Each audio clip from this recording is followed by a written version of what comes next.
Bonjour, bienvenue avec Barbatruco Matematico. Nous parlons aujourd'hui de analyse combinatoire.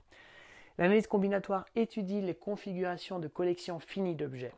Nous allons considérer un ensemble univers qui contient n éléments des objets, et à partir de ces objets, nous allons piocher ou sélectionner certains d'entre eux que nous allons disposer dans des cases de nombre k.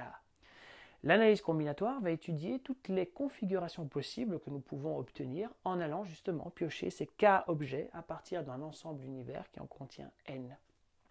Nous allons voir dans le détail, définir et faire la distinction entre les permutations, les arrangements et les combinaisons.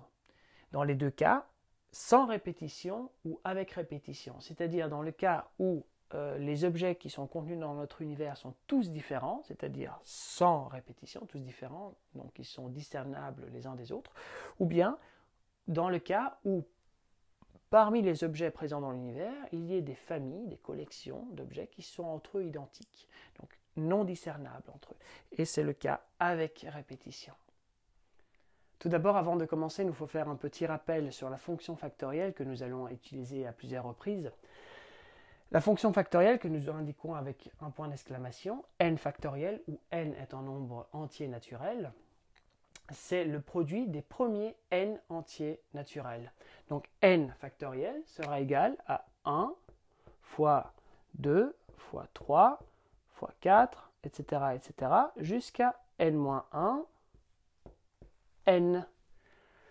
Donc une première propriété que l'on peut tout de suite observer à partir de cette définition, c'est que n factoriel est aussi égal à n-1 factoriel multiplié n. On le voit directement de la définition.